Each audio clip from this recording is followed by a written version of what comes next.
Este programa é indicado para maiores de 16 anos.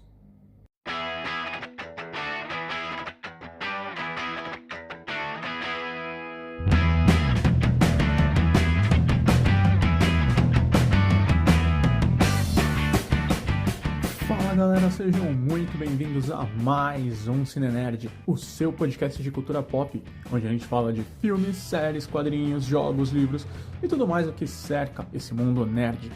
Eu sou o Valdir e eu quero lembrá-los de que esta semana estamos de volta com a segunda parte do nosso papo com a Raíssa sobre animes nostálgicos. Então vamos lá, bora para essa continuação. Bom, agora que eu já fiz essa minha carta de amor aqui, né? A Samurai X. Qual que é o seu próximo anime aí da lista? Esse foi um da minha época que me marcou muito, que foi Inuyasha. Não posso deixar de falar de Inuyasha. Sim. Eu não peguei tanto Inuyasha. Atualmente saindo aí a continuação. Sim. Agora com os filhos, né? Do Inuyasha, principalmente com foco no irmão dele. E realmente, gente, Inuyasha foi um anime que me marcou muito. Ele me marcou muito porque era um dos destaques do que eu assistia na TV Globinho. Embora a TV Globinho me fazia de boba, né? Ficava naquele loop infinito dos mesmos episódios e eu sempre achando que ia ser uma coisa diferente. É o motivo de eu nunca ter engajado com Inuyasha, porque a história é muito boa, é muito interessante. Só que ficou nesse loop infinito dos episódios, eu acabei nunca pegando o resto pra assistir. Mas era um anime que eu gostava muito de ver. E eu lembro que tinha muito aquela pegada, né, de yokais e tudo mais. Aí meu irmão vai falar assim, Joy, você não sei o que, não pode ver isso, é errado. Aí desligava a TV, eu ficava muito triste. Então tinha toda essa polêmica. E depois, baixando, eu assisti de novo. E Inuyasha, ele tem uma história muito boa, ele é maravilhoso. E as lutas, a parte de ação, de todo aquele universo em que eles viviam. E o autor conduziu isso muito bem. É um shoujo, você acha que o Inuyasha é o principal, mas é a Kagome, ou Agome, como mudaram aqui no Brasil. E acho que isso teve um motivo bem legal pra mudarem esse nome, né? Porque criança a quinta série de mim já sabe qual que ia ser as piadas, né? Então foi bom terem mudado. Poxa, o ruim é que era até uma curiosidade da dublagem. Eles fizeram a dublagem toda falando Kagome.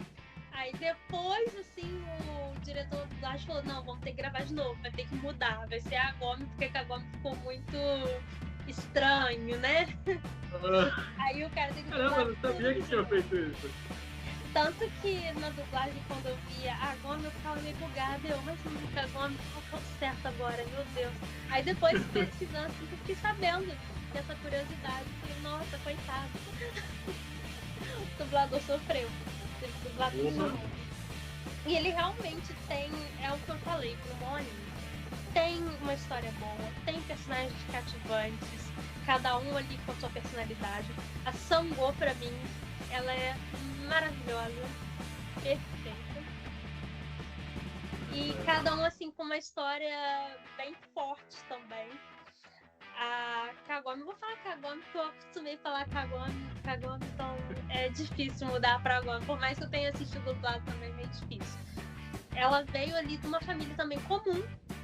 Ali que tinha uma avó dela, o irmão, a mãe, uma família também comum. E eu achava muito incrível aquilo dela entrar num poço e chegar a um outro mundo. Eu achava isso muito legal. E tudo isso por causa que ela tinha. Então eu achava isso muito legal. E Inuyasha ele acabou tendo uma história bem profunda, né? Ficava mostrando a reencarnação da Ikkyo e tudo mais.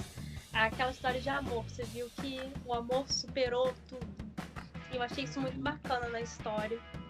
A forma como foi desenvolvendo as lutas é uma coisa que realmente te envolve ali em Inuyasha. Então tive que citar esse anime pra deixar aquela coisa especial. Embora a TV tenha enganado a gente. Então. É uma das poucas vezes que a gente tem que querer dar uma porrada na TV Globinho. Enfim. E mas quando comprar o não sei se DVD, é por... Eram 4 é a parte. episódios. Isso era muito triste. Um DVD com 4 episódios e, tipo, você não achava a sequência toda pra comprar. Pelo menos não por aqui. Não achava. Então, pra mim... Isso foi a minha experiência com Naruto. Eu assisti Naruto inteiro desconjuntado. Eu tinha que ficar fazendo as ligações na minha cabeça, porque eu achava o DVD 5, aí depois era o 15, depois eu achava o 13. Era muito complicado. Mas depende. DVD que você diz é aqueles de camelô? Não sei se vocês falam isso. Então, Porque eu era particularmente não época que ainda não gostava. tinha internet pra baixar. Eu particularmente não gosto muito dessa versão que vem dos Estados Unidos. A gente ficava, Aí depois que eu vi uma versão original, sem todos aqueles cortes e tudo mais, nossa, Naruto, pelo menos assim, o clássico, eu posso dizer que ele ficou muito, muito especial na minha pré-adolescência. Naruto marcou Não, mas muito. a versão que eu assisti de Naruto também não chegou a ser a americana, não. Não, eu assisti as duas, né? Assisti no SBT, eu aí com 20 e poucos episódios, passava em 10 minutos. 20 e poucos episódios. 20 e poucos minutos, passava em 10 minutos. E isso era muito chato mesmo. Aí depois que você foi assistir. Eu assisti o clássico até nessa pandemia mesmo, assisti ele de novo. Sem pular nada, né? Assisti ele na íntegra, porque da outra vez eu assisti, mas eu pulei. A parte que não era interessante eu pulei. Mas realmente, o clássico ele tem uma magia muito grande. E Shippuden eu tô na luta até hoje, né? Eu gosto mais assim, de Naruto no mangá. No mangá as coisas fluem, corre, é mais rápido, prático, objetivo. O anime fica dando muitas voltas, muito flashback, e isso me irrita em Naruto. Pelo menos no Shippuden isso me irrita. O anime de Naruto eu não cheguei a terminar. Eu terminei de ver a história só pelo mangá, eu nunca terminei o anime. Eu fui no mangá pra conferir o final. Vi assim, peguei muito fã, vi algumas lutas, mas teve uma parte do Naruto que eu não superei a morte do Jiraiya. Vou falar aqui abertamente, não superei, não aceitei, achei necessária, sim, não precisava ter feito isso, não precisava. Fiquei morta. Nossa, eu lendo isso no mangá, eu tava até assim, não. Eu não tinha superado bem o Ashuma, aí vem e não. Eu falei, gente, não faz isso. Eu não sei o que acontece com o Kishimoto, porque ele gosta de marcar os personagens aleatoriamente, sem necessidade. Neji, né? Não, Neji foi bem sem propósito. Assim, a morte do Jiraiya, narrativamente, eu também não superei. Também queria o nosso sapo-carado vivo, o famigerado Deroussenin, mas narrativamente ela tem um propósito, que é a questão do Naruto conseguir entender o Sasuke, né? Porque o Naruto até então ele não tinha perdido ninguém que ele tinha amado, ele não tinha os pais desde sempre, então não era como se ele tivesse vivido a perda. Então a morte do Jiraiya serviu pra isso. Então é um desenvolvimento pro personagem que era necessário. Mas, puta, o Neji foi bem sem propósito, né? Foi bem tipo, eu preciso fazer alguma coisa aqui. Tá, vou matar o Neji. Que, gente? Foi realmente pra mim desnecessário. Nossa Deus, que raiva. Mas assim, fora isso, a sorte de Naruto é que ele tem personagens muito bons, muito mesmo. E você tem um apego Sim, mas tão bons. Porém, o desenvolvimento desse personagem poderia ter sido muito melhor, muito bem mais aproveitado, etc. E o Shippuden, pra mim, ele começou muito bem. E eu achei que ia ter uma evolução grande de personagens e não teve tanto assim. Aí isso foi minha decepção um pouquinho assim com o Naruto, mas em si com o Naruto, eu vejo muita gente reclamando muito dos fillers do clássico. Eu não tenho nenhum problema com os fillers do clássico. O meu problema é com os fillers do Shippuden. Porque os fillers do clássico, exatamente pela questão de no Shippuden não ter desenvolvimento praticamente para os outros personagens, além do Naruto e o Sasuke, os fillers do clássico são exatamente o que faz você se apegar com esses personagens, porque como o time 7 tá praticamente desfeito, o Naruto e a Sakura vão fazendo missão com os outros times, e aí você vai conhecer eles. Então, os fillers do clássico, pra mim, são maravilhosos. Os fillers do clássico, eu só tenho uma outra questão que é, tipo, a qualidade ficou muito diferente, caiu muito. E a questão de animação mesmo, em alguns. Porém, eu achei interessante eles mostrarem, o Sasuke foi embora, mas a vida continuou, eles continuaram fazendo missões, continuou tendo alguns problemas e tudo mais, eles se divertindo, assim, ninguém morreu, o Sasuke foi embora e ninguém ficou chorando a vida toda eternamente por causa dele. Era uma coisa que mexe com eles, tanto que no Shippuden o Kakashi fala, aí eles começam a chorar, o Sasuke foi embora. Aí tem toda aquela coisa, tipo, uma coisa que marcou, mas que tudo parou por causa do Sasuke. Então eu achei assim, os fillers do clássico necessários, eu gostei bastante. Até ver algumas coisas igual, o Gaara eu tenho como meu preferido. Aí ver ele lutando assim com armas e tudo mais, eu achei isso bacana. O clássico ele o estilo é focado nele. É maravilhoso. É muito bom isso. Bacana. E assim, a gente só fica querendo pular mesmo, porque você quer saber o que acontece depois, eles irem atrás de Sasuke. Porém, eu acho que isso acabou meio que ficando saturado. A gente chegou a um ponto, aí depois Sasuke voltar a falar, eu vou ser Hokage. Eu falei, pelo amor de Deus, meu filho, senta lá. Fica quieto, pelo amor de Deus. Não fala mais nada. Eu entendo a intenção. Eu entendo a intenção, como ele explicou isso depois e tal. Mas ele chegar e falar pra você, eu vou ser o Hokage, não vai lá pra você poder. Senta lá, meu filho, senta lá, você não vai ser não. Tem uma lista enorme. Eu acho que até a Sakura ele se tornar Hokage, ele não. Sim. A Luna da quinta Hokage tá totalmente na fila de sucessão. Ela tá lá na fila da frente. Ai, mas tudo bem que agora em Boruto ele é praticamente um Hokage das sombras, né? Ele praticamente assumiu o lugar que era do Danzo, né? Ali, né? Mas ok.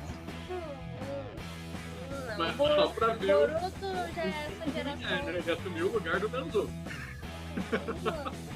Mas assim, algumas coisas do Naruto ficou meio assim pra mim, não colou, sabe? Eu falei, não. Mas assim, não deixo de gostar. É que o anime muito, também só que ele acabou não ficando na minha lista como o preferido, entendeu? Como de muita gente ele é o preferido, na minha ele acabou não ficando, acabou caindo um pouco. Porém, eu tenho o clássico no coração e considero o clássico, sim, uma nostalgia. Gosto muito de Naruto clássico. Eu tenho uma paixão ali por Naruto clássico. O Shippuden eu ainda tô tentando superar, ainda tô tentando seguir. Embora tenha, assim, personagens muito bons, vilões muito bons e tudo mais. O Boruto eu vi um pouquinho ainda da animação como ficou, de algumas coisas, achei muito bobinho algumas coisas. E eu achei que é um anime que não tinha, pelo menos a parte que eu vi, não tava tendo tanto foco ali na geração que tinha que ter. Tava, toda hora era a geração que a gente gosta, que a gente não superou, que acabou, entendeu? Então é esse ponto que eu fiquei meio assim, vendo. Mas achei meio aceitável. Tem momentos muito bons. Nesse caso, eu acho que o Boruto sofre do mesmo mal que Dragon Ball, né? E em um certo momento de Dragon Ball era pro Goku sair de cena e o Gohan passar a ser o protagonista. Nunca conseguiu. Então, é esse o ponto. Você tem um protagonista anterior que é tão carismático, que as pessoas gostam tanto, que você nunca consegue mudar o foco para outro personagem. O Boruto, eu acho que sofre um pouco disso também. Tanto que agora, eu peguei alguns spoilers lá do mangá, eles tiveram que fazer um bagulho assim, cabuloso pra nerfar o Naruto e o Sasuke, pra poder finalmente dar foco pros personagens da geração atual. Ele e o Kimoto recebeu uma ameaça depois, que é porque ele assumiu, né, o Boruto, ele falou que não ia... Acabou. Aí vai lá e viu que tava fazendo uma merda atrás da outra, ele, o meu nome que tá na roda, deixa eu assumir aqui a história de novo. Aí ele começou a fazer uns negócios assim, eu falei, meu Deus, gente, pra onde vai essa história? E parece que as coisas que ele fez, ele vai corrigir. Não sei se já corrigiu, se vai. Ficou meio no ar aí pra mim. Eu não fui mais a fundo, fiquei muito chateada com algumas coisas que ele fez, Eu até imagino que... Ele fazendo coisas desnecessárias, que eu acho achei que não precisava, mas tá bom. Eu vou ficar mesmo assim com o Shippuden, com as minhas decepções. Tá bom. Tá. Não vou falar mais nada porque eu gosto muito, mas teve essas questõezinhas que em história eu achei que ele podia ter sido um anime muito maior. Então isso que me deixou um pouquinho triste, mas podia ter aprofundado, mas tem muita coisa de Naruto, de mitologia mesmo da história, que eles só aprofundam nos fillers. Só que é aquela, é filler. Então, tipo, você nunca sabe se aquilo é complicado, né? Não é canônico, né? As coisas do Otsutsuki mesmo, tipo, é filler, não é canônico. Você vê que tem algumas coisas que são aproveitadas depois e são inseridas no canon da obra, mas nem tudo. Então você fica, tá, e aí? Sei que é aquilo também, né? O mangá em lançamento, aí eles querendo lançar o anime pra poder também gerar mais vendas e tudo mais. Aí eu acho que eles ficam enfiando muita coisa, às vezes o anime torna um pouco cansativo. Às vezes fica relembrando, voltando coisas muito lá atrás que você já viu, que você não quer ver de novo, se não vai ter uma novidade, uma coisa nova. Aí fica muito... E essas coisas que às vezes dá vontade de realmente pular, né? Os filhos, mas eu não sou uma pessoa que gosta de ficar pulando, não. Eu gosto de ver a lista pra ver o que é e o que não é. É algo da história. Mas não curto ficar pulando muito, não. Só o clássico da primeira vez que eu tava muito afoita, querendo ir pro Shippuden. E naquela época eu recebia os episódios, um amigo meu baixava, recebia os episódios pra poder continuar assistindo. Então ele falou, ó, a partir desse episódio aqui você pode pular. Porém, teve algum episódio lá no meio que era realmente fiel à obra ali, eu pulei, provavelmente, depois daquela que o Sasuke foi embora. Aí eu fui pro Shippuden, já vi aquela parte toda. Só que assim, eu confesso que revendo o Shippuden de novo, pelo menos a parte que eu vi do anime, aquele iniciozinho assim, começou muito bom. Aí teve a luta da Sakura com o Sasori, que foi realmente muito boa. Porém, a animação você vê que ficou um tempão. O Naruto com a caixa atrás da Deidara. Aí depois eles atrás do Sasuke, achar o Sasuke. Aí naquela caverna do Orochimaru, pra mim isso tá realmente sim um pouco cansativo.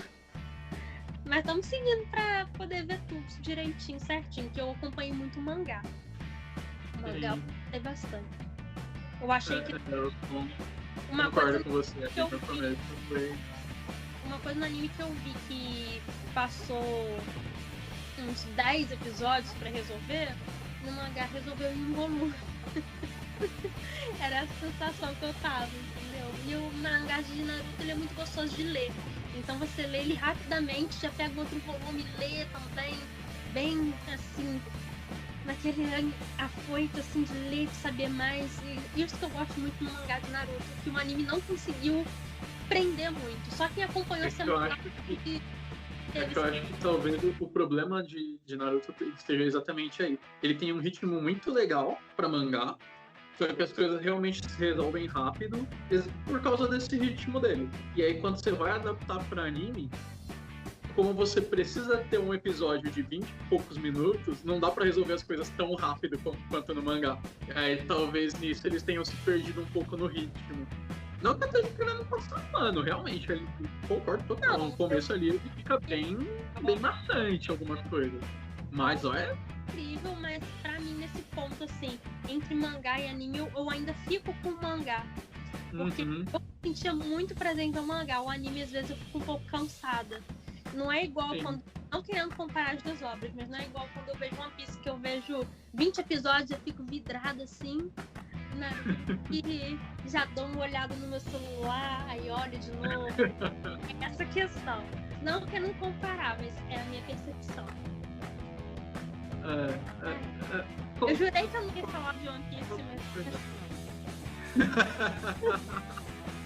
Bom, já que você já viu dois animes aí, né? Só quero ressaltar aqui que de Inuyasha, que eu acabei não falando, não sei se é uma coisa que ficou na minha percepção pelo pedaço que eu assisti do anime. Mas a Kikyo, eu achava ela bem pau no cu. Eu achava. Menina chata, velho. Deixa o menino em paz ali com a namoradinha nova. Poxa vida. Veja bem, ali é bem complexo o negócio, né? De como ela voltou à vida e ela tendo, né, que se alimentar ali de almas, né, para continuar vivendo. Então foi bem complexo. Porém, como todo um bom shoujo, porque Inuyasha é sim um shoujo, precisa ter um triângulo amoroso. Quem que eles iam colocar ali no triângulo amoroso? Eles viveram a mulher, não tinha outra, que era o amor da vida do Inuyasha. E pra ele, né, pro crescimento dele como personagem, eu achei isso interessante. Claro que teve momentos que realmente ela encheu o saco, mas também teve momentos muito bonitos na história. Assim, talvez esse eu não tenha assistido. E a Kagome, ela tinha aquele jeito dela assim, né? Senta! E tudo mais com o Inuyasha. E eu acho que foi um gatilho ali pra ela virar aquela chavinha dela e ver, pô, eu gosto dele, eu quero estar perto dele. E eu acho que isso foi importante também pro crescimento dela.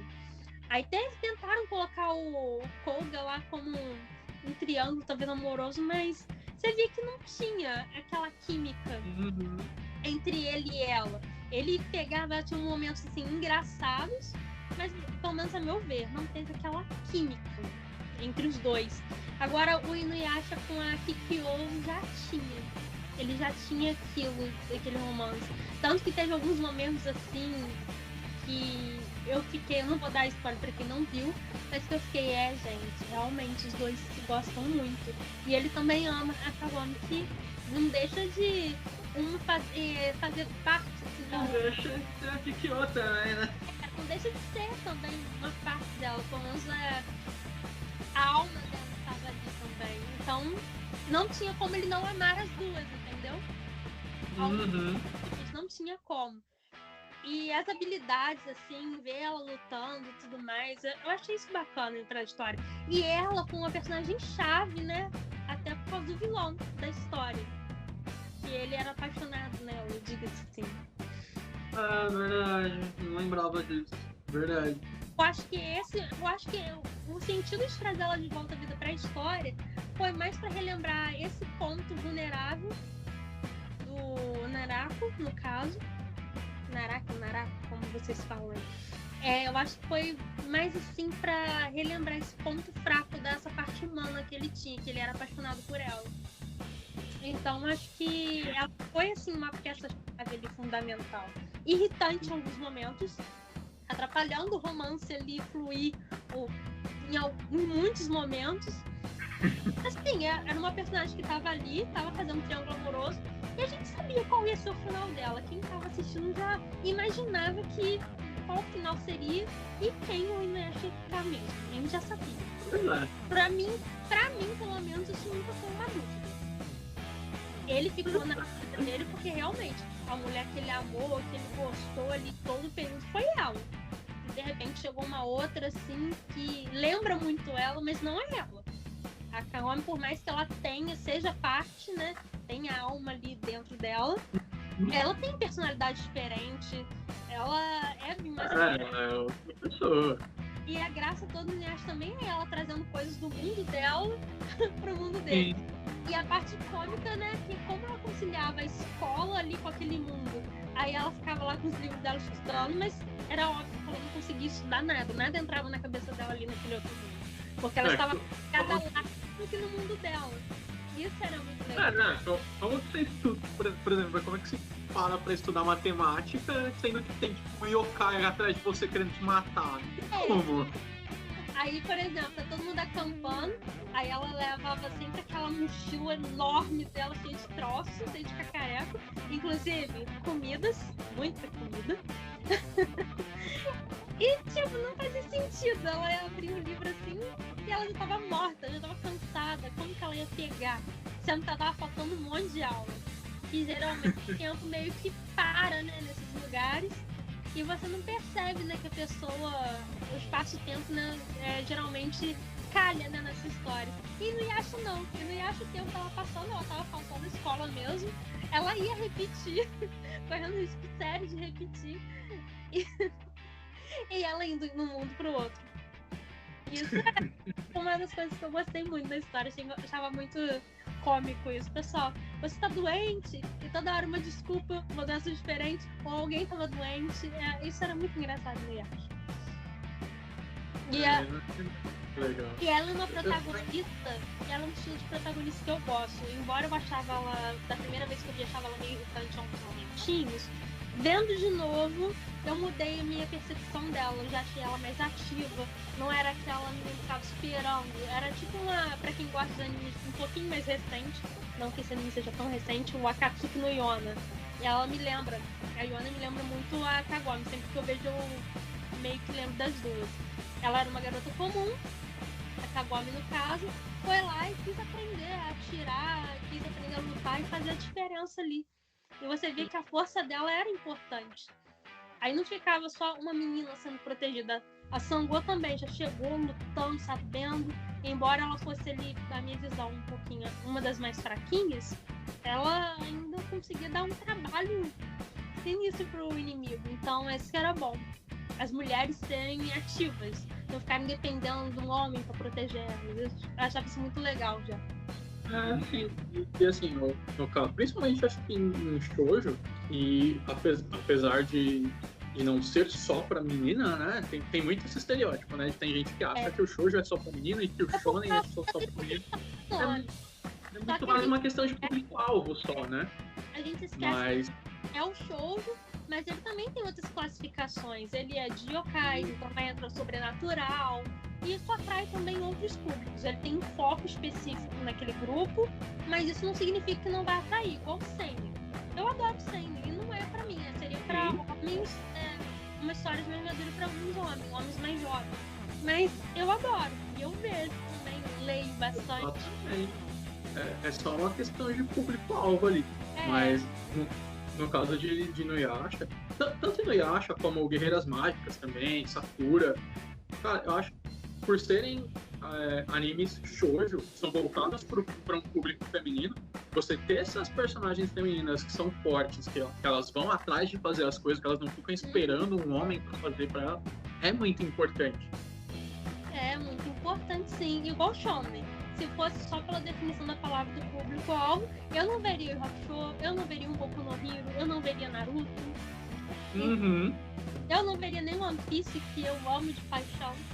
Então, tem essas questões. Essas questões só de público-alvo, mas as preferências atraem todos os tipos aí. Isso é muito bacana. Tudo parece se transformar. A água, o fogo, a terra e o ar. A vida ganha um novo sentido, uma nova emoção, um novo colorido. Quero mudar o mundo, caminhar sem olhar pra trás. Com você eu encontrei a paz, nas asas de um sonho. Não vou me perder jamais, mudar minha mente. Um novo mundo, a nossa frente, nada vai me fazer parar se você me amar. O mundo inteiro vai mudar, é o paraíso.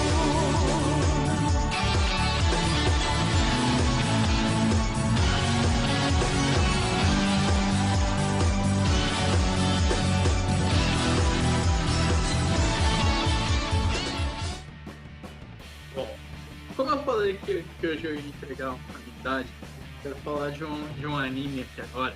Você já entregou cidade falando o ano aí do lançamento.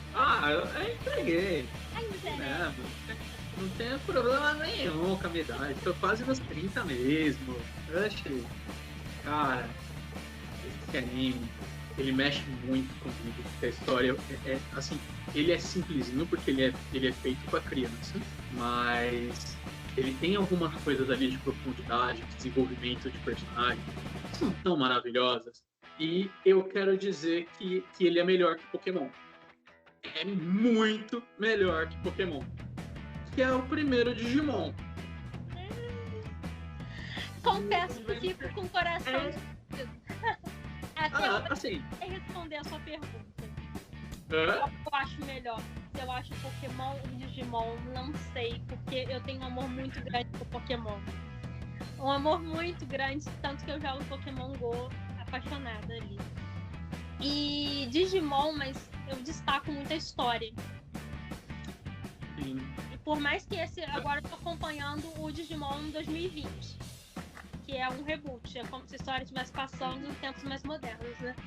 E. Eu queria começar, mas ainda não tô acompanhando tanto. Então. Preciso voltar. Bom, 2020, na minha opinião, ele começou muito, muito bem. Porém, ele agora tá dando uma enrolada. Já faz mais de um mês que ele tá enrolando pra caramba. E isso aí deu uma desanimada.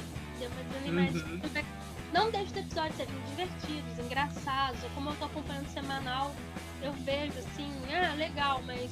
E o objetivo principal da história, né? Desenrolar, daqui a pouco tá acabando aí, eu não sei, vai ficar corrido. Então, assim, o Digimon 2020 me decepcionou um pouquinho nesse ponto, não deixando de ser muito bom, porque ele começou muito bem. A história avançou tanto nos primeiros 15 episódios, 20 episódios, estava avançando tanto, tão rápido, que eu falei, meu Deus, quando chegar no 30 e pouco vai ter acabado. E agora eles estão dando essa enrolada, que me deixou meio assim, mas eu ainda tô seguindo ali firme. E o primeiro, a gente tem toda aquela nostalgia. Então eu vi também um pouquinho dele, não terminei, assim, porque a gente vê na televisão, mas acaba ficando aquela coisa meio vaga. Então a gente tava baixando aqui vendo. E realmente é um anime muito bom. O primeiro ele dá uma enrolada já de início, ele vai dando umas enroladinhas. Porém, eles não perderam, pelo menos na minha visão, o foco principal da história. Que eu acho que é o ponto que eu ainda vou destacar muito pro antigo. Não perder o foco. E realmente é muito importante isso, não perder o foco. Sim. Acho que o Digimon, por que eu falo que ele é... eu acho que é um pouquinho pra fazer polêmica, mas por que eu falo que ele é melhor que Pokémon? Porque Pokémon, ele é feito pra ser divertido. Uhum. Ele é... E não é nenhum demérito isso. Ele é muito divertido, é muito legal de acompanhar. Mas Digimon, ele é feito pra ter uma história fechada. Por mais que você tenha as funções, ele é feito pra ter uma história fechada. O Pokémon é aquele anime que vai passar em gerações, porém a gente não vai ter um final. Tanto que já tem quase 30 anos que existe e o Ash ainda tem 10 anos.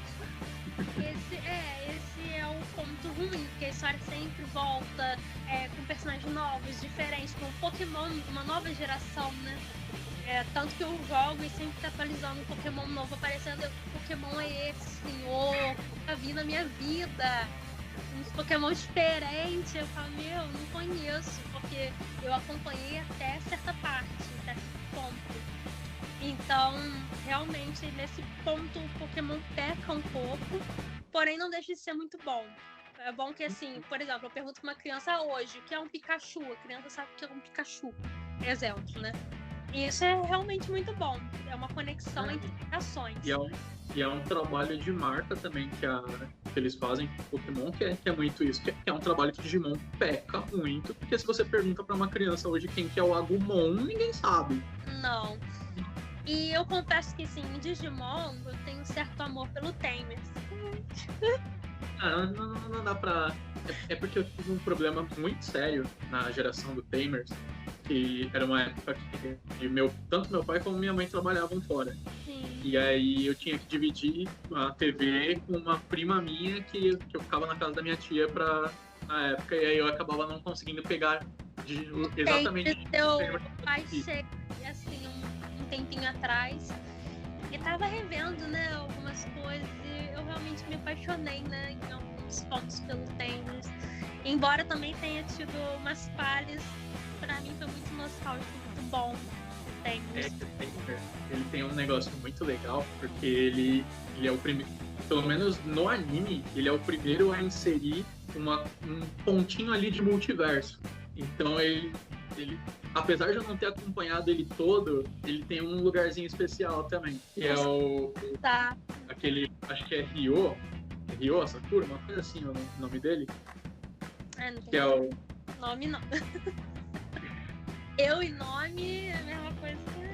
que é um treinador tipo, de Digimon lendário lá, e quando eles vão pro mundo a primeira vez, ele tá lá. No mundo deles, aí ele aparece depois, sei. Então, eu dei uma pesquisada um tempo atrás, e ele é um personagem que ele, originalmente, ele é do universo do Tai e companhia. Sim. O que acontece? Ele é dessa época, só que ele não foi convocado pro Digimundo na mesma época que os outros Digi escolhidos. Sim, entendi. Ele vai pro Digimundo junto com o Ken do Digimon 2, na primeira vez que o Ken vai, e ele é que salva o Ken. Na época que o Ken é infectado com aquele vírus lá e se torna o Imperador Digimon. Acabou que naquela época ele decide ficar no Digimundo. Então, só que aí nessa mesma época, na verdade, o que acontece? Ele precisa, por ele ter uma habilidade de conseguir fazer mais Digimons desenvolverem, não só o parceiro dele, ele é chamado pela Yggdrasil para ajudar a combater um inimigo diferente. E aí ele começa a viajar pelo multiverso de Digimon para ir atrás desse inimigo. E aí, quando ele consegue finalmente vencer ali e tal, que a treta se resolve, ele fica no Digimundo, só que já é um Digimundo diferente. É o Digimundo do universo do Tamers. Entendi. Nossa. Por isso que depois ele nunca mais vê o Tai, o Davis. Entendi. Digimon é isso. Digimon ele tem uma coisa muito grande. Nossa, é um universo muito legal. E a coisa que eu mais gosto, na época, obviamente, que a gente não entendia, né? A gente assistia e a gente ia vendo. A gente fica internalizado na gente, mas a gente não entende propriamente as coisas.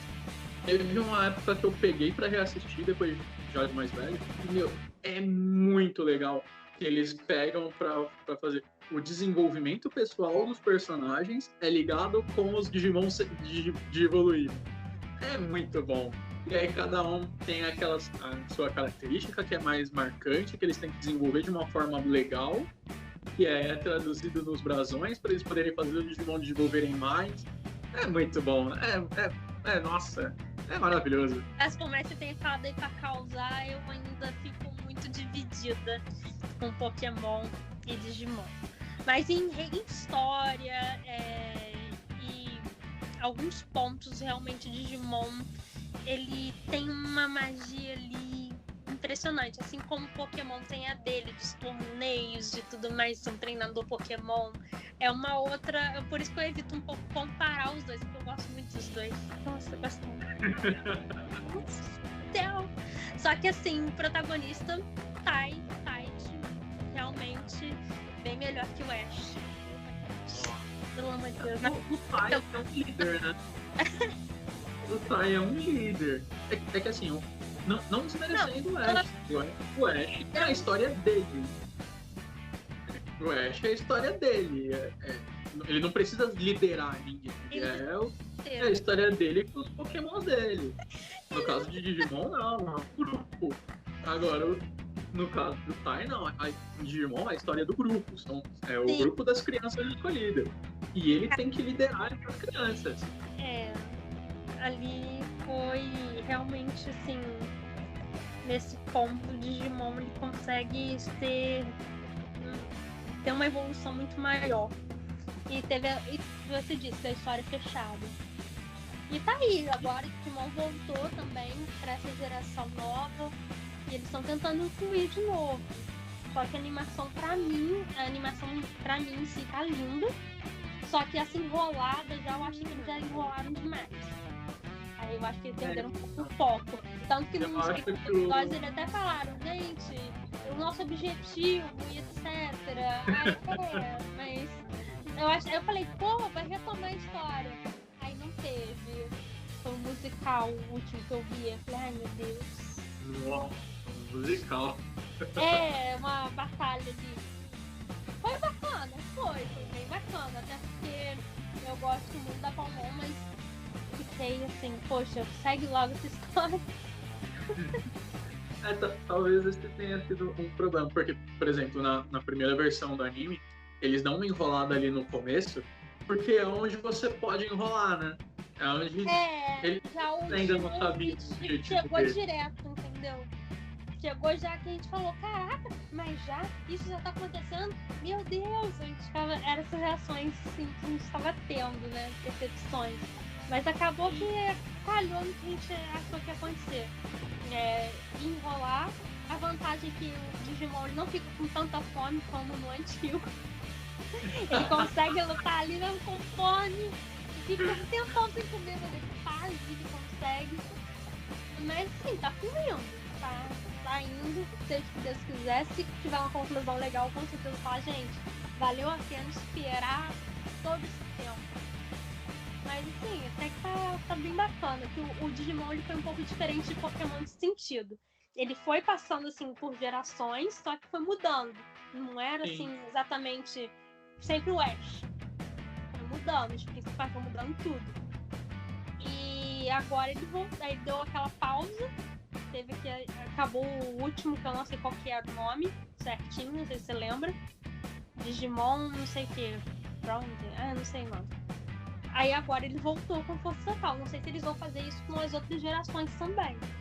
Fica a minha dúvida. Vai depender de como foi esse 2020, né? Real. Porque o primeiro ele marcou, não tem jeito. Então. Ele foi Eu acho que o único que conseguiu marcar quase tanto quanto foi o Digimon 2, porque ele era uma continuação direta. Ele já eram outros protagonistas também, mas ainda era dentro da mesma coisa ali.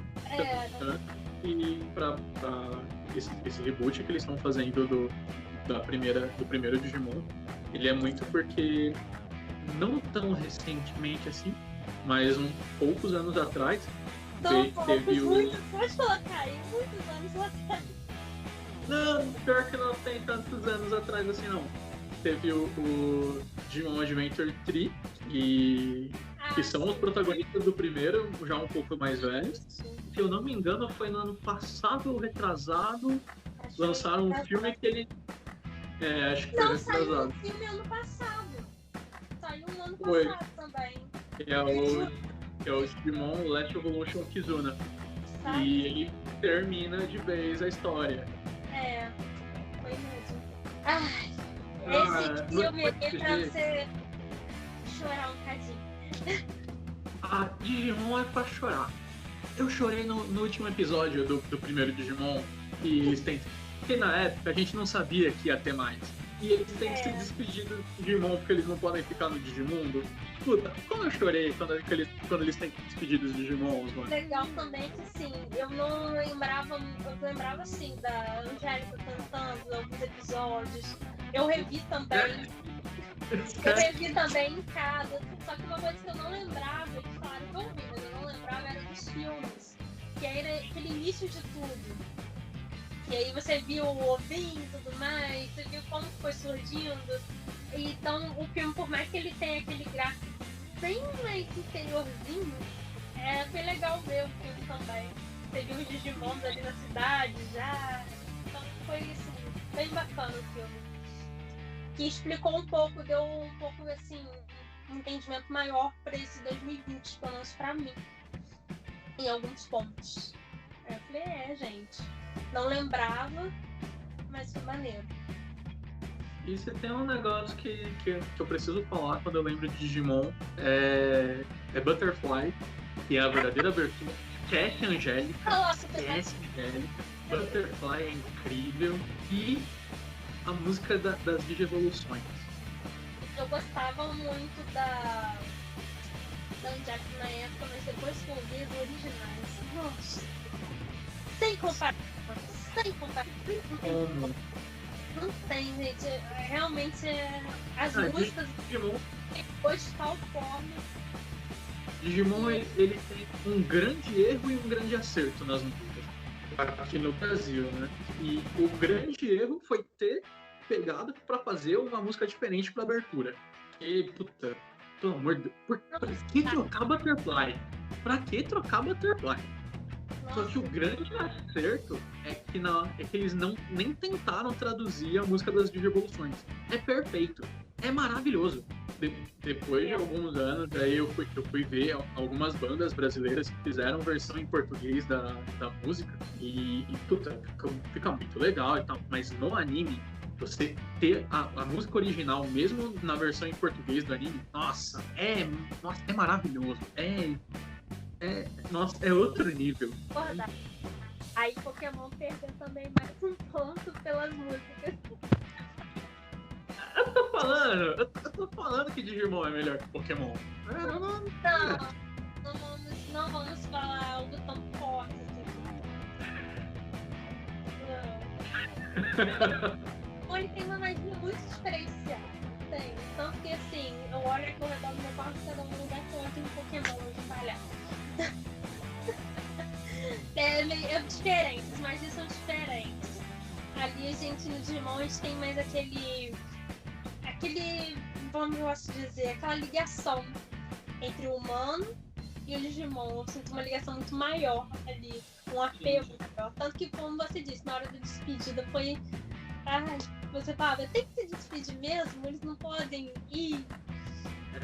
Então, a única. Assim, né? De novo, tô falando aqui realmente pra fazer a polêmica. Né? Não quero desmerecer em nenhum momento Pokémon. Pokémon realmente é muito divertido.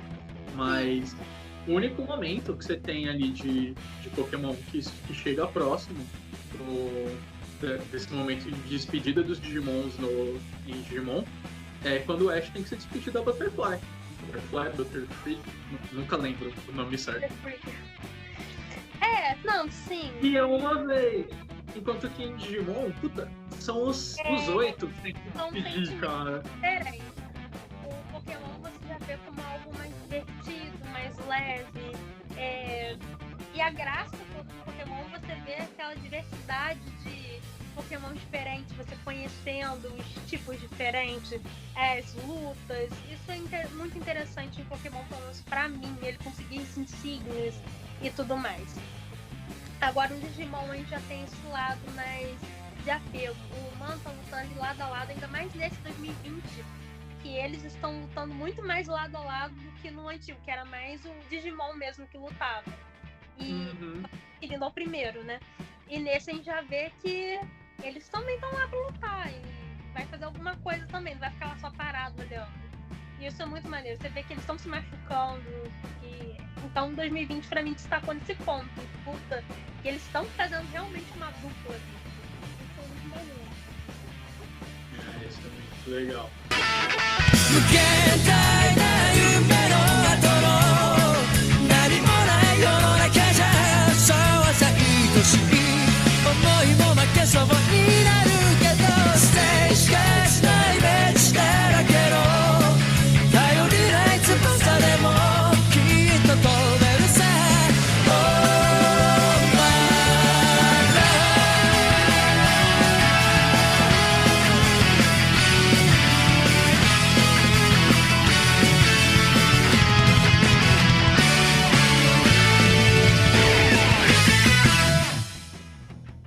Bom, vamos lá.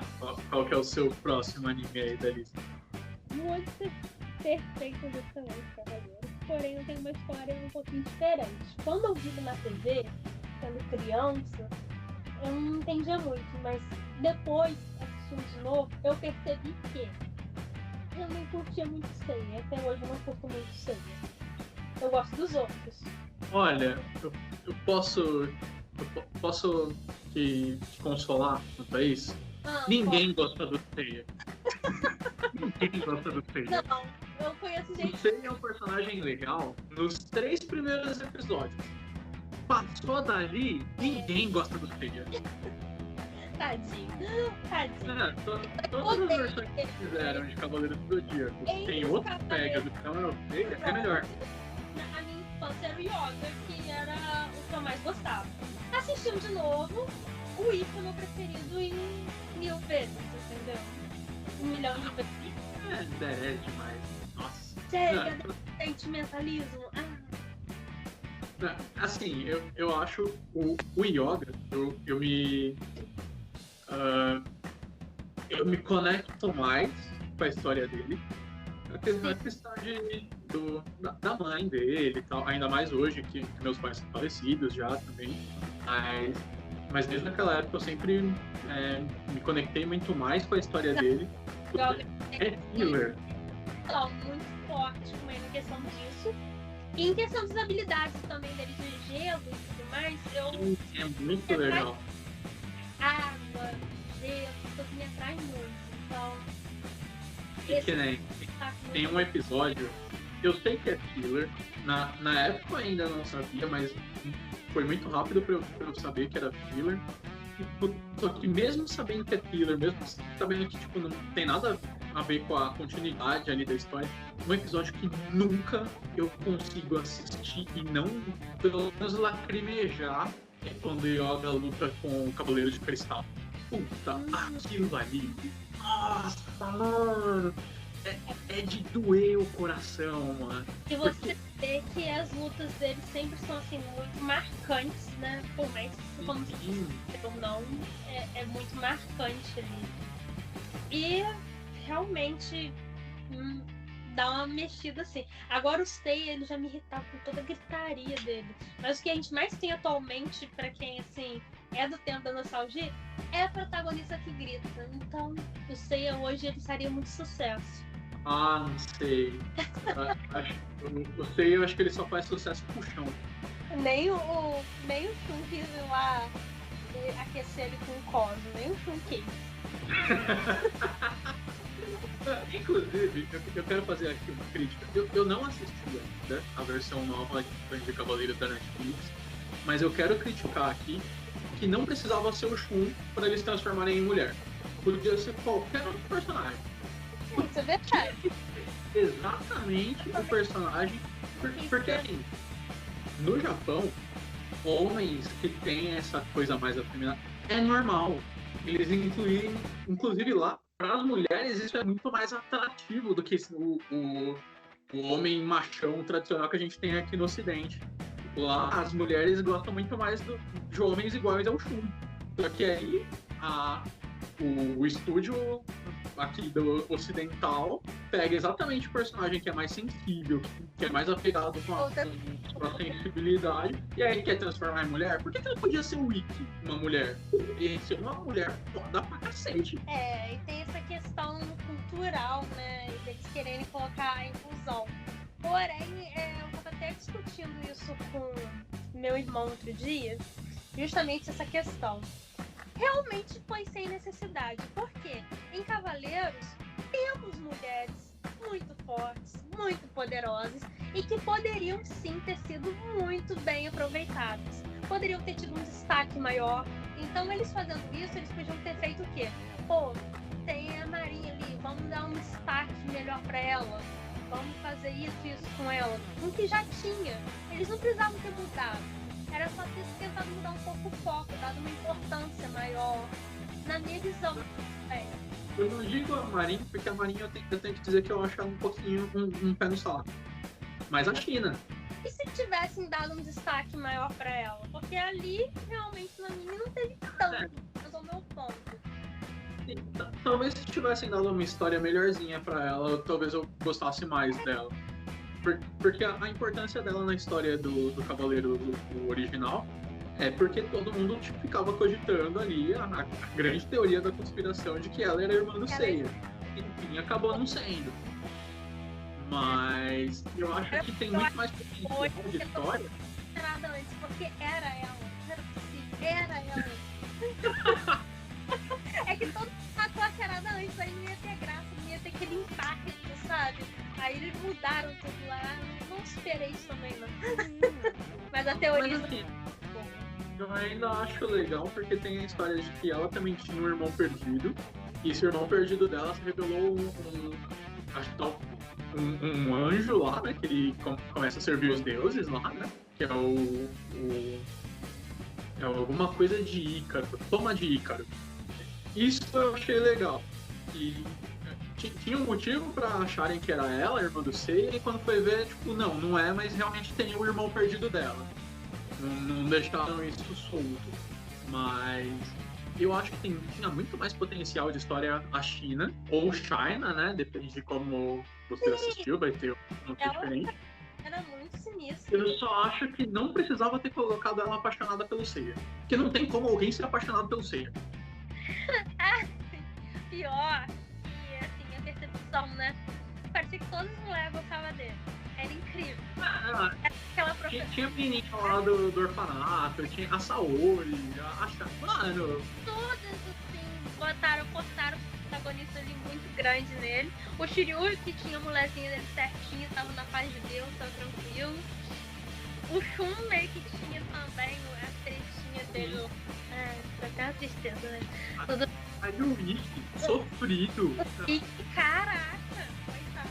Aí ninguém gosta do cara. Mano, como assim? O Ikki e a China ia dar um casalzinho foda, hein? Iam meter porrada em todo mundo.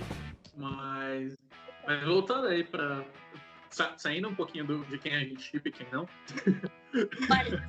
Voltando um pouquinho pra história de Cavaleiros. Puta, Cavaleiros é um negócio que me marcou muito. Só que eu entendo eles quererem fazer novas versões, porque a animação ficou muito datada. Ele tem uma história muito boa.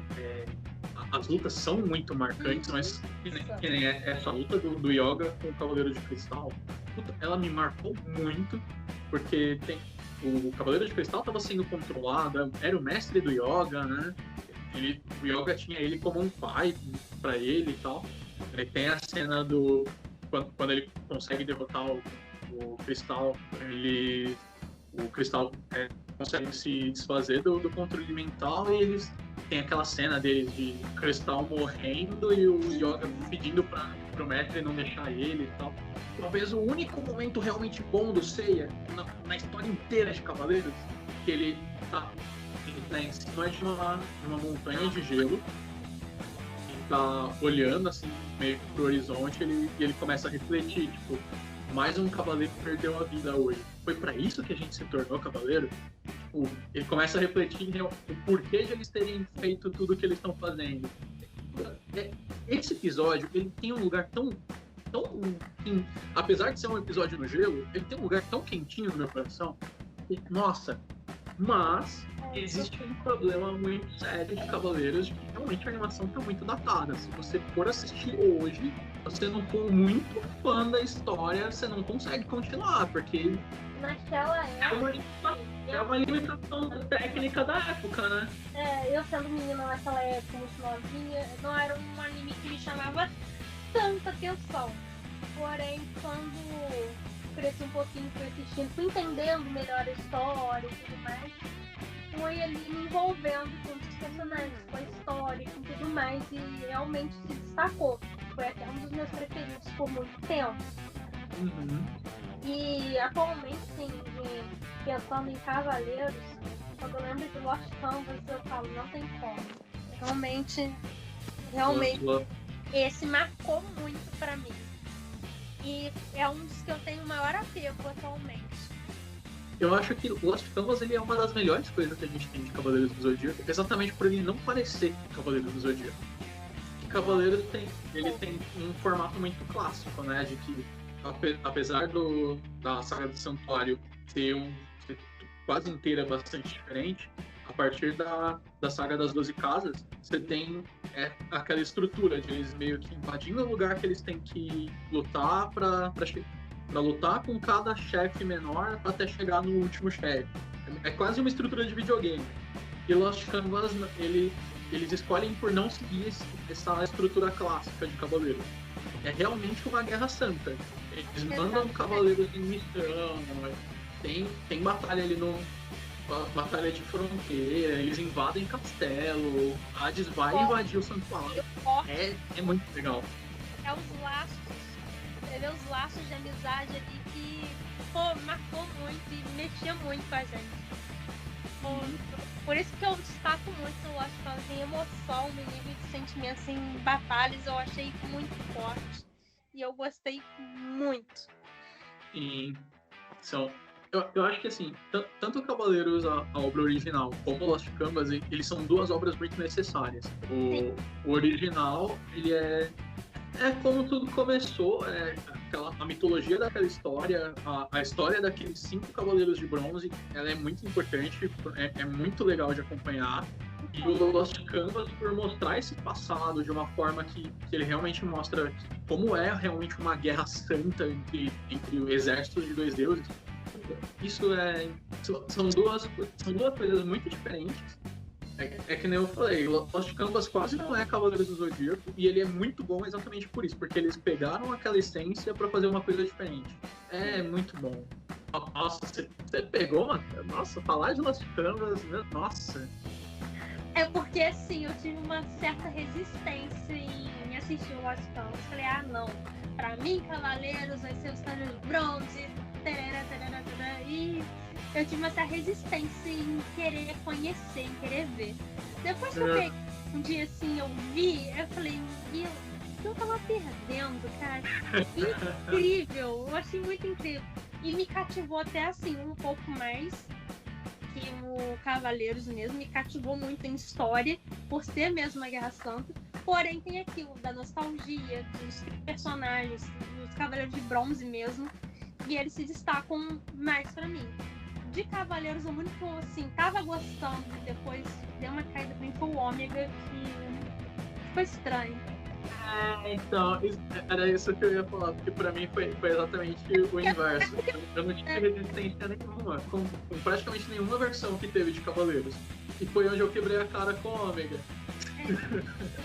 O Ômega, eu lembro que na época tava lançando, como eu disse, eu gosto de acompanhar a temporada, tava acompanhando ali o Ômega animado e tudo mais. Mas ele foi, assim, no nível de 2 protagonistas ali daquela história, não casou.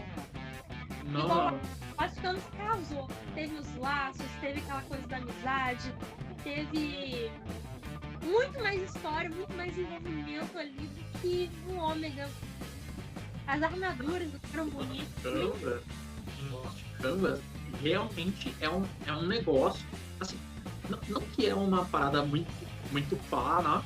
Mas realmente você se impressiona porque é a primeira vez que você vê uma Amazona lutando sem máscara. Então é uma questão, tipo, eu não vou lutar com máscara. E é isso, ponto. E é muito bom, é muito natural. Naquela época já tocaram alguns pontinhos assim tão polêmicos, eu ficava, pô, realmente é uma história muito boa, que eu queria que a animação do restante todo, que eu fui assistindo, falei, maravilhoso. Mas eu não tiro o mérito da nostalgia. Eu inclusive tive muita resistência aí pro mangá de Lost Canvas, porque eu ainda tenho a esperança de que um dia vão animar e eu quero ver tudo em anime. Mas pouco a pouco essa esperança vai se desfazendo e eu vou acabar tendo que ir pro mangá. Mas eu confesso, assim, era um mangá que eu queria até ter aqui na minha coleção, porque eu realmente gostei muito. Nossa, e as lutas, fantástico, nossa. Mas eu não tiro o ponto alto dos Cavaleiros mesmo, clássico, a nossa nostalgia, e que as lutas marcaram. A dublagem também marcou muito. No Ômega, que ele é tão decepcionante, talvez a melhor parte do Ômega é quando eles deixam de focar nos personagens que são os protagonistas ali da história, pra focar nos protagonistas antigos. Mas aí que eu entro no mesmo ponto do Boruto, que é uma coisa que me desanima. Quando você tem uma nova geração, é uma outra pegada, uma outra história, você tem que focar naqueles protagonistas, não tem jeito, você tem que desenvolver aqueles novos personagens que estão ali na sua mão. Aí quando você deixa disso pra fazer o antigo, era preferível ter feito uma versão do antigo, que era o que a gente queria ver desde o início, entendeu? Mas como falam que é pra criança, eu só desisti de ver. Eu preferi não ficar criando expectativas, entendeu? Eu acabei não desistindo, eu acabei não largando. Eu fui até o final. Não recomendo, não é um final que compense, mas eu não concordo aguentei. E eu vi bastante. Que era pra pegar os personagens antigos e desenvolver de novo. Era melhor ter feito uma versão nova do antigo. Mas é isso, eles não conseguiram desenvolver os personagens novos, então pra poder render alguma coisa eles tiveram que trazer os antigos e contar coisa nova com eles. Pra mim, foi a única coisa que realmente segurou. Porque o Ômega, pra mim, ele tinha começado legal. Ele tava tava indo um rumo legal. E depois você foi vendo que não tinha mais o que sustentar ali, foi caindo, só caindo. E eu fui perdendo meu interesse e fui abrindo espaço pra conhecer outros animes. Eu deixei ele de lado. Agora não foi como Lost Canvas. Lost Canvas eu comecei, eu não consegui parar, eu não consegui superar. Eu fiquei ouvindo aquelas músicas por muito tempo, muito tempo, ainda escuto, inclusive. E realmente, sim, não tem nem comparação no que Não, Lost Canvas tem como, né? Lost Canvas eu assisti na época que tava lançando. E era uma época muito complicada de acompanhar o que tava lançando, porque Lost Canvas nunca foi lançado pra TV. E talvez esse tenha sido o grande problema de Lost Canvas. Então, eu só fui ver tendo acesso a Netflix. Que aí que eu tava um dia, não sei o que eu assisto, etc. Aí parou assim, controle, será que eu vejo? Vamos dar uma chance. Já deu uma chance pro Ômega mesmo? Dá uma chance pra ele. Aí quando eu vi, gente, que anime maravilhoso. Aí eu fui brigar com todo mundo que não insistiu pra que eu tivesse visto. Tinha gente que eu nem falava mais, eu fui chamar no chat e arrumar uma conclusão. Falei, por que você não pegou na minha mão, não falou, assista, você é obrigado a assistir isso, porque não me forçou, pelo amor de Deus. Foi tipo isso. Lost Canvas, talvez o grande problema dele tenha sido a forma de lançamento, porque assim, ele foi lançado pra... se eu não me engano, era filme. Os episódios eram lançados, acho que 2 juntos pra ser filme. Eu não sei se no Japão chegou a ser exibido no cinema, mas pro mundo ele foi lançado já direto em DVD e Blu-ray. Entendi. A qualidade técnica da animação é por isso. Então, assim, as lutas, do jeito que elas são bem animadas e tal, é muito por isso. Porque a gente era de uma época... É uma época muito complicada, porque a gente não tinha dinheiro pra comprar, né? Então a gente tinha que baixar pra assistir. Então, se você for ver, Lost Canvas tem um sucesso enorme de público. As pessoas amam esse anime. Só que provavelmente ele não vendeu bem. Então, aí por isso que não deve ter tido uma continuação, né? Se ele tivesse sido lançado, por exemplo, se ele fosse lançado agora, direto numa Netflix da vida, cara, isso ia fazer um sucesso tão grande que não ia ter como não terminar essa história. Entendi. Realmente. Agora eles ficam tentando fazer essas adaptações aí do nosso clássico e ficam fazendo essas mudanças assim, sem necessidade, realmente. Sem necessidade. E eu concordo com você nesse ponto. Tinha que ser justamente o mais afeminado ali pra gente. Tinha que ser. Não tinha realmente. Eu acho que não tinha necessidade de mudar nenhum, na verdade. Era só ter dado esse foco, dado criado uma nova história ou dado esse contexto. Depois também eu comprei o mangá do Sentia Show, né, que são só mulheres e realmente é bem incrível também, é outro contexto, é outra pegada. Mas é interessante, assim, pra quem queria ver mulheres lutando armaduras e tudo mais, o Sentia Show ele conseguiu atingir esse objetivo. Não, meus preferidos continuam com o meu clássico e com Lost Canvas, mas ainda teve esse daí, já que a necessidade era mudar, fizesse algo nesse sentido. Não precisava ter mudado, realmente. É que o Sentia Show, eu acho que cai até numa coisa de que tem uma discussão bastante forte recentemente dos super-heróis, de criar novos heróis ao invés de pegar um herói que já existe e fazer uma versão dele de outra etnia ou com um sexo diferente. Eu acredito que sim, você precisa das duas coisas. No caso, por exemplo, no caso de Cavaleiro, você precisa tanto de personagens femininas dentro do clássico ali para você exaltar mais que sejam esse personagem, e de uma versão nova que tenha só mulher, que sejam personagens novas, e é isso. É que no caso de Cavaleiros, eles pegaram exatamente o personagem errado pra fazer. Sabe? Não precisava. É que nem a gente falou, tinha a Marinha e a China, que são duas personagens que, mesmo que elas não tenham uma história tão boa. Até mesmo a Athena, né? Sim, nossa. É um exemplo clássico que eu dou de destaques do Lost Canvas, é que a nossa Athena em Lost Canvas, ela teve um destaque muito grande, ela teve um papel muito importante. E no outro, a gente viu que a Saori, ela... A Saori é chata para um senhor, caralho. Não, é que você via assim, realmente, que tinha algumas situações que aconteciam, que ela tinha um papel muito fundamental, que ela podia ter resolvido, que ela podia ter usado aquele poder dela e que ela ficou lá parada.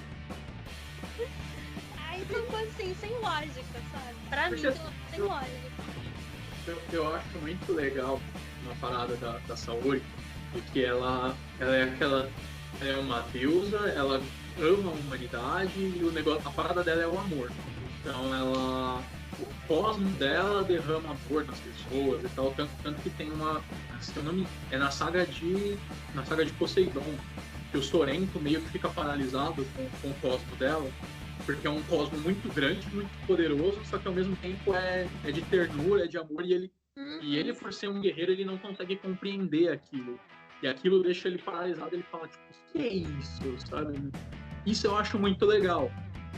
Porém, não poderia ser mais aproveitado. Você percebe que dá pra ser isso sem você ser a mocinha indefesa.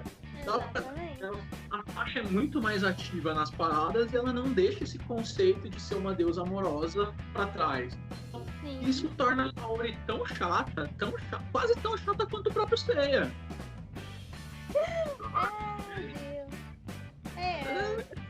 O Seiya, pra mim, ele é bem irritantezinho. Eu tentei ainda gostar dele depois, mas não dá, não consegui.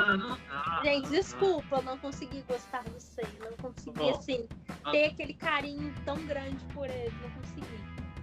As duas únicas cenas que eu olho do Seiya, que eu realmente gosto muito, é essa dele reflexiva ali na Montanha de Gelo e uma da saga de Hades, ainda no capítulo do Santuário. E no mangá é diferente, ele não chega a ter esse pedaço. É um pedaço ali da história que eles fizeram pro anime, que é quando eles invadem o castelo de Hades e ele tem uma luta só ele com Radamantes. Que ali... E é uma coisa da dublagem brasileira. Eu fui assistir em japonês e não tem o mesmo peso. O Hermes Baroli fazendo essa dublagem ficou maravilhoso. Eu nunca tive interesse em ver Cavaleiros assim, no áudio original. Sempre foi dentro da dublagem mesmo. Só o Ômega que eu vi realmente no original. O resto, tudo dublagem. O Ômega e o Lost Canvas também eu assisti com áudio original, mas a série clássica eu assisti inteira dublada e depois eu fui pegar algumas coisas, principalmente a saga de Hades, eu fui procurar por curiosidade para ver o áudio original. E puta, a dublagem brasileira é muito melhor. Não tenho o que dizer. Mas aí eu vou te rebater aqui essa questão do costume. A primeira coisa que você ouviu foi o dublado. Então isso meio que entrou. Então quando a gente faz igual Dragon Ball, você assiste ele dublado, aquilo entra. Quando você vai tentar assistir em japonês, você não consegue. Aquela voz do Goku não entrou em mim. Eu não conseguia ver o Goku ali, entendeu? Então entra muito isso. No que você viu primeiro. Então, na maioria eu concordo. A esmagadora maioria dos animes, não só animes, né? Séries também, que a gente vê assim, eu concordo total. Cavaleiros, não. Cavaleiros, realmente a dublagem brasileira é melhor. E esse ponto da saga de Hades é o que prova. Porque é o que eu falei, no áudio original, essa cena da luta do Seiya com o Radamantes é comum. É muito... É aquilo e acabou. A animação, principalmente desse capítulo do Santuário da saga de Hades, é muito bem feita, sabe? É muito... A qualidade técnica é muito boa, mas em questão da emoção que eles passam ali com a atuação da dublagem, é bastante comum. É mais do mesmo do que a gente já teve em todas as outras temporadas de Cavaleiros. Na dublagem brasileira, o Hermes Baroli, ele me faz uma parada que é simples, é sutil, só que quando você escuta, você arrepia. Que é o Seiya, ele já tava meio caído ali, como sempre, o Seiya tá caindo, só que ele vai levantando. E ao invés de simplesmente falar, meteoro de Pegasus, ele vai falando pausado, como... Puta, você tá na saga, a Saori já morreu. Saori já foi pro inferno pra lutar com Hades. Então ele pega o ódio da Saori ter morrido, ele quer descarregar no Radamantes. E eu vou tentar pegar essa cena e vou colocar o áudio aqui no fundo pra gente. E ele vai falando pausado. Meteu. E galera, aqui, enquanto eu tava editando esse episódio, eu lembrei de uma outra cena muito boa do Seiya, também da saga de Hades, onde ele grita o nome da Saori, que é uma cena muito emocionante, porque é o momento em seguida em que a Saori morre. E até ali, todo mundo ainda acredita que ela realmente morreu. E o grito que o Seiya dá em português, assista isso dublado, é maravilhoso. Segue aqui agora os 2 áudios. Meteoro Já chega, de rapaz. Pegasus!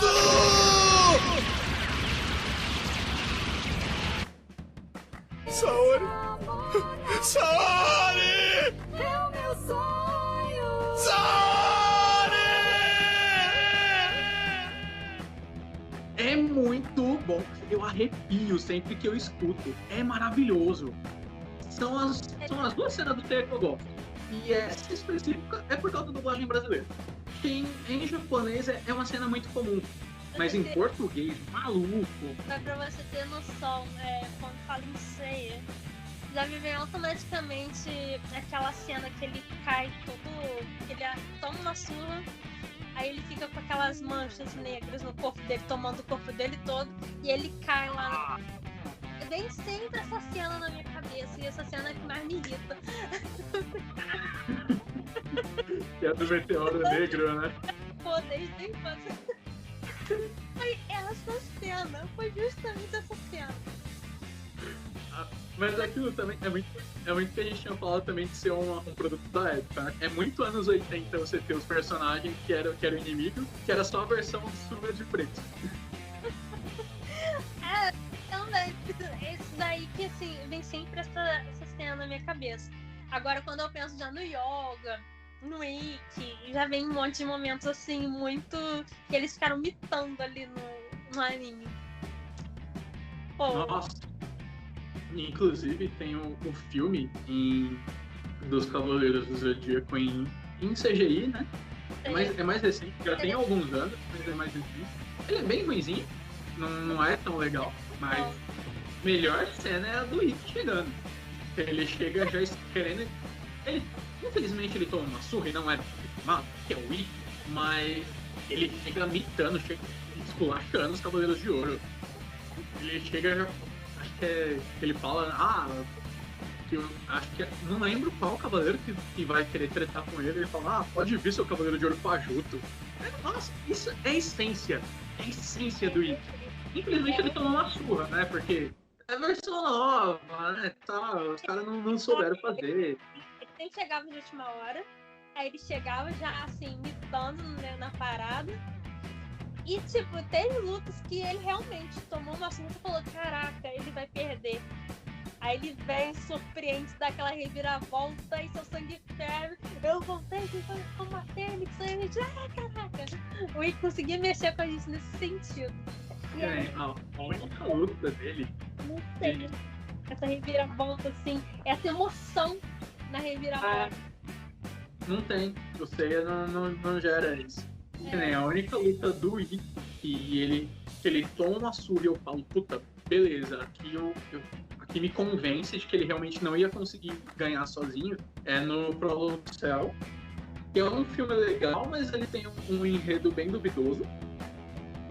Mas porque eles estão lutando. Mas o Prólogo do Céu foi um filme que eu achei que foi ficando bem assim, cansativo. É porque ele foca no Seiya, né?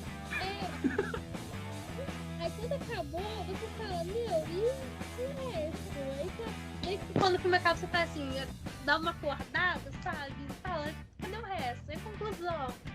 Aí meu irmão tem a teoria da conspiração dele aí, né, também, que tem muita coisa engatilhada já, que ele está pronto, e eles só vão soltar quando for uma data, assim, especial de comemoração, entendeu? Ele provavelmente já tem muita coisa pronta. É que, na verdade, o Prólogo do Céu, ele era isso. Ele era o primeiro passo para uma saga de Zeus. Só que o filme não foi tão bem assim. O próprio Masami Kurumada não gostou do resultado. E foi aí que ele começou a escrever o Next Dimension, que é a continuação oficial de Cavaleiro do Zodíaco. Tá sendo lançado até hoje. Você vê que ele continua a história com os mesmos personagens. Ele pega o Toma de Ícaro, ele usa o tema de Pegasus do Lost Canvas, só que é uma história totalmente diferente. E não tô acompanhando, mas há quem diga que ficou bem melhor do que o Prólogo do Céu. Eu acho, eu gosto do Prólogo do Céu. Ele tem um enredo bem duvidoso, mas eu aceito porque a ideia dele era ser o começo de uma outra coisa. Ele é meio que um primeiro episódio especial estendido. Mas a cena do Ikki e o Shun precisando lutar juntos para poder derrotar o anjo, ali eu falo, puta, beleza. Realmente não dava só pro Ikki, tem que juntar com o Shun. E vamos lá, o Shun é o cavaleiro mais forte. Concordo. A fraqueza dele é que ele não gosta de lutar. Aí por isso ele não usa o poder máximo dele. Mas o Shun é o cavaleiro mais forte, aí junta com o Ikki, que é o segundo. Puta, você olha e fala, caralho, é isso que eu quero. Ele é o mais forte. Não tem como dizer que ele não é o mais forte. E tipo, quando introduziram ele na história, ele como um vilão inicialmente, né? Você não tem como você não gostar dele. O cara já mitou no primeiro negócio. Então você fica, pô, esse vilão vai ser sinistro. Então realmente sim, marcou. Ele é um dos que mais marcaram pra mim. É o que tem mais presença dos Cavaleiros. É ele. Com certeza. Depois eu vou dar um destaque aí. Até pro Kiryu mesmo. Embora eu goste mais de jogos, dou um destaque aí pro Kiryu. Porque ele teve todo aquele contexto histórico dele também, que eu achei bacana. E em força também bem surpreendente a questão do treinamento dele e tudo mais. A questão dele arrancar a armadura. Eu só tenho esse problema com ele. Ele tem essa tendência dele de fazer striptease. Mas não deixa de ser muito bom. Assim, ele tem uns momentos dele que ele consegue dar aquela emoção também. Entendeu? Nesse sentido. Deixa que ele tem pro outro lado. Mas em emoção, em algumas lutas dele, assim, a gente tem a luta dele com o Shura, que ele usa o último dragão, e a gente acredita realmente. Na Batalha das Casas, a gente acreditou que todos eles estavam morrendo, né? Bobinho a gente, né? Mas a gente realmente acredita que ele tá morrendo ali usando o último dragão e tal. Escorre uma gota de suor masculino. Eu liguei ele a TV, tava passando esse episódio, poxa. Bateu até essa nostalgia, muito bom. E o engraçado do Cavaleiros, que essa saga especificamente, é uma que você coloca e você assiste ela toda tranquilamente e nunca perde assim aquela emoção que passava, você tem que ver. É uma das melhores pra mim, com toda certeza. E eu gosto muito. Nossa, demais.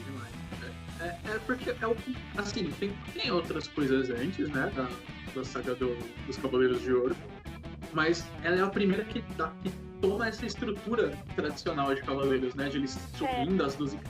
Tanto que você pegar qualquer pessoa aleatória que não viu assim, não acompanhou o nosso fã de Cavaleiros, a primeira coisa que ele vai te falar é das 12 casas e tudo mais, eles subindo, é o ponto alto mesmo de Cavaleiros, com toda certeza.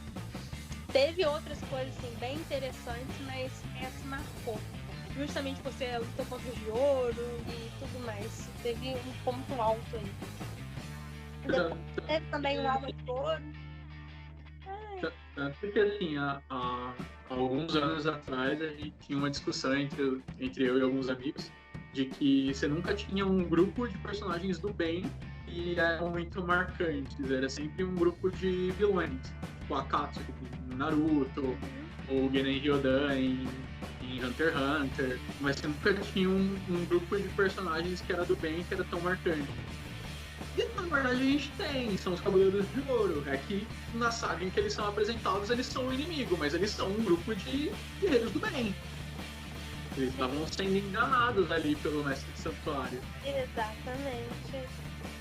Não Isso era- todos, né? Tem uns ali que também eram meio pau no cu. Tipo, Afrodite, Mascara da Morte. Mas a grande maioria ali estava sendo enganada, né? Então, Eles acreditavam na verdade deles, né? Então tava meio cego ali no que era o caminho certo. Eles achavam que eles estavam fazendo certo. Na cabeça deles, eles estavam fazendo certo. Mas teve essa questão também. Cavaleiros é uma coisa que vira e mexe, se botar eu vejo. Gosto muito. E eu acho que essa é a graça, igual o Hakusho. Colocou o vejo também. Gosto muito. Histórias, personagens.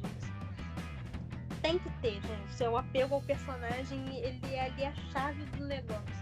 Tanto que se você não tivesse apego ao personagem Naruto, não ia ter feito tanto sucesso assim. concordo.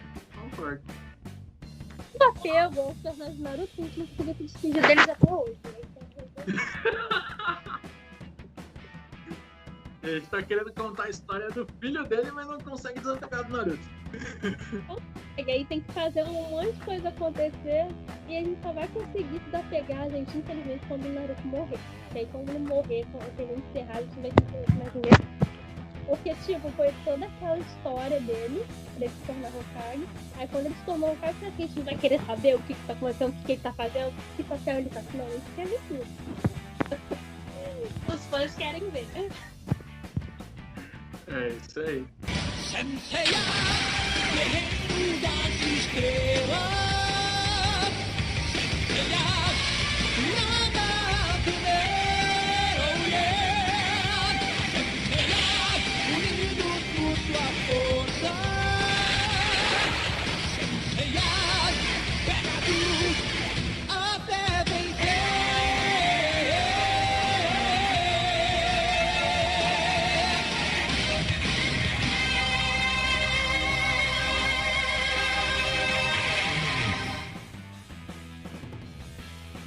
Bom, gente, esse episódio já é bastante longo. Eu acho que a gente vai ter que colocar até em 2 episódios ele. Rendeu bastante o assunto. Não falamos, obviamente, de todos os animes clássicos aí, todos os animes nostálgicos que existem. Pra você ter uma ideia, a gente só citou Dragon Ball, não tava na lista de nenhum dos dois. Então, na minha lista é meio difícil não colocar, mas eu tinha outros mais, assim, conhecidos. Querendo ou não, Dragon Ball ele tá em alta até hoje. Até hoje tem coisas assim, em Dragon Ball que foram até melhores que algumas coisas lá atrás, entendeu? E É verdade. Dragon Ball pelas figurinhas que eu colecionei, pelos bonecos, tudo que eu citei, tanto como Sakura. Foi Um shonen. um ponto alto. Porém, algumas coisas atuais de Dragon Ball eu prefiro mais do que algumas coisas lá atrás. E teve, Tem algumas coisas que estão desenvolvidas melhor mesmo. e teve outros que eu não sei, porque eu não tenho uma lembrança tão forte. Eu até voltei a ver recentemente, mas não vi tudo. Como foi Tenshinhan, que marcou muito a minha infância. Alguns foram pontual também. One Piece teve a parte de nostalgia, mas aí até hoje firme e forte. Bleach, que também teve uma parte grande de nostalgia pra mim, e hoje tá um pouquinho esquecido, embora tenha sido aquele. E vai voltar.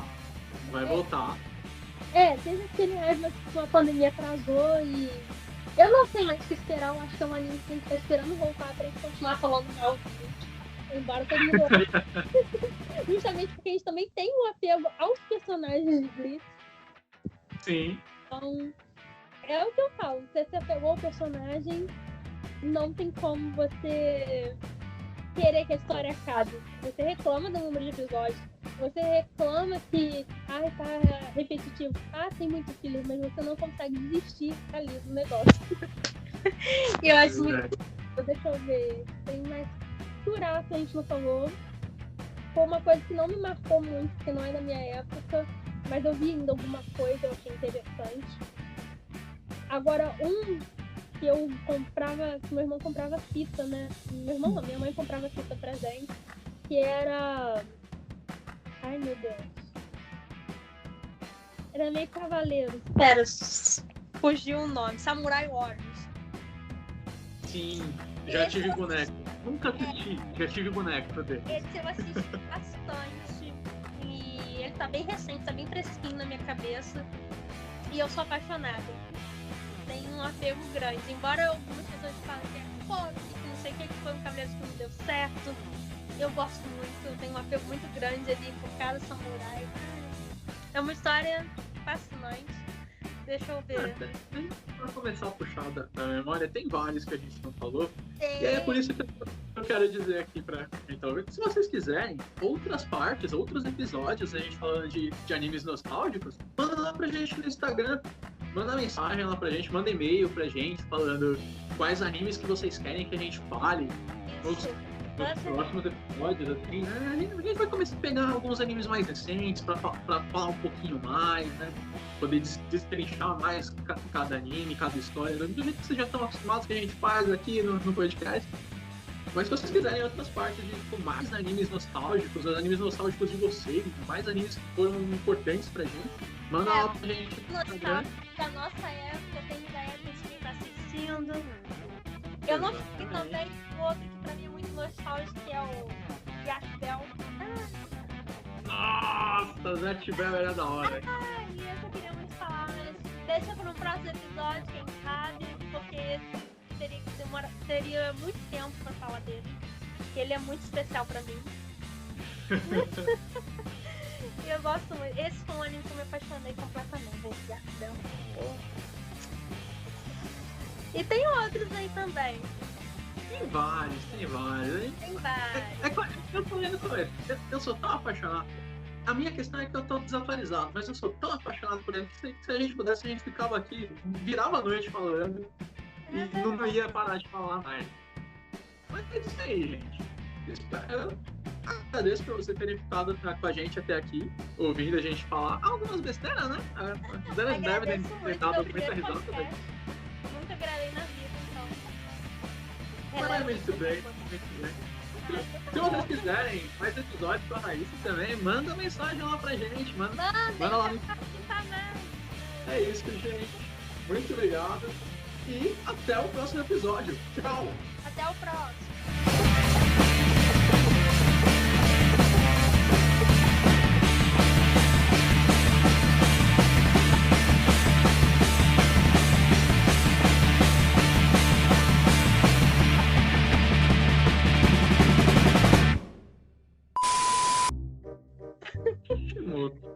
Era uma coisa assim. Ai, gente, eu acho que essa foi a maior piada do Naruto. Eu vou ser o Hulk.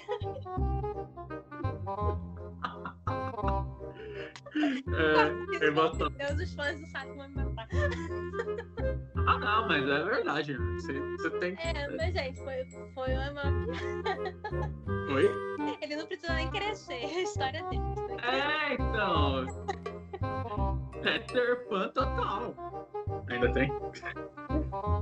Deixa eu ver, eu falei do Sakura, falei do Inuyasha, aí Guerreiras Mestres na minha lista, tava na sua também, e o Rock Show eu falei, Sim. e Cavaleiros eu não sei se machucou muito. Cavaleiros tá na minha lista também. Porém eu tive, mas eu tenho outros pra substituir também, mas vamos lá de Cavaleiros então. E o próprio esqueci o nome do autor. Masami Kurumada. Outros cavaleiros tiram a armadura, mas não fica sem camisa. É só ele. Ai, É um negócio que... pra isso, eu não sei. Eu acho que ele e o menino que fazia o lobo lá do Crepúsculo, acho que eles têm o mesmo agente. Que ele tá no contrato dele. Tem que tirar a camisa. Ai, Deus. É por esse caminho aí.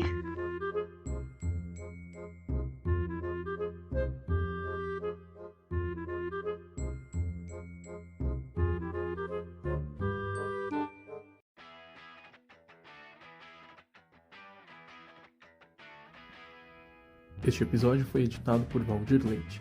Se você chegou até aqui, comenta na nossa postagem oficial do Facebook ou do Instagram de quais outros animes a gente pode falar em próximos episódios. E em homenagem a uma amiga minha de escola, comenta lá também: Ei Shiryu, vai tomar no cu!